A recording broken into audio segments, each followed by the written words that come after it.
সুপ্রিয় বন্ধুরা, ধারার অঙ্ক মানে খুবই সহজ।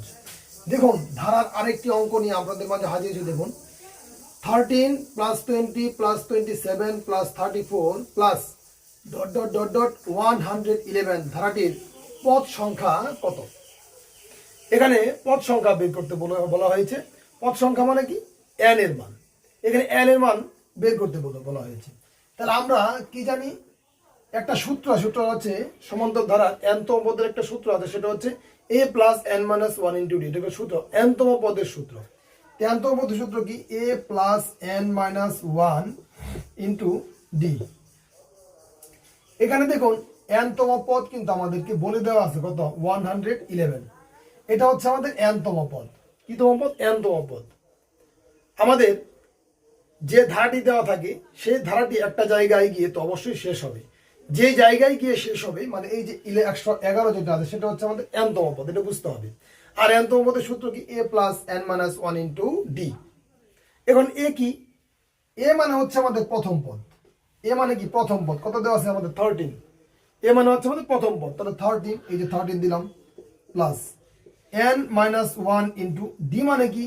d হচ্ছে এই যে দেখুন, এখানে 20 আছে এবং এখানে 13 আছে, মানে দ্বিতীয় পদ থেকে প্রথম পদ বাদ। দ্বিতীয় পদ থেকে যদি আমার প্রথম পদ বাদে কত? 7 হবে। 20 থেকে 13 বাদ দিলে কত হবে? 7। তাহলে 7 দিলাম = 111। দেখুন, এখানে n এর মানটাই আমাদের বের করতে হবে। n এর মানটা যদি বের করতে পারি তাহলে তো হয়ে গেল। আমাদের যেটা বের করতে হবে সেটা হচ্ছে পদ সংখ্যা। পদ সংখ্যা মানে কি? n মানে হচ্ছে পদ সংখ্যা। দেখুন, এখানে 13টা কি করব? ওই পাশে নিয়ে যাব। তাহলে দেখুন, এখানে কি হবে? n - 1 * 7 = এটা যদি আমরা ওই পাশে নিয়ে যাই 111 থেকে কিন্তু 13 বাদ দেওয়া লাগবে।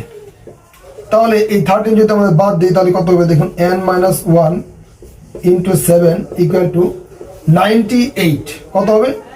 98। তারপর দেখুন, n - 1 = এই 7 দ্বারা এটাকে আমাদের ভাগ করতে হবে।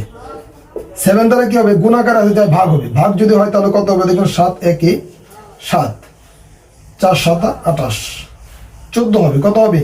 আমরা 7 দ্বারা যদি 98কে ভাগ করি তাহলে কত হবে? 14, মানে 14, বা n = এই 14 + 1। তাহলে কত হচ্ছে? আলটিমেটলি n = আমাদের 15, অর্থাৎ 15তম পদ হচ্ছে আমাদের 111। আশা করি সবাই ধারার এই অঙ্কটি বুঝতে পেরেছেন।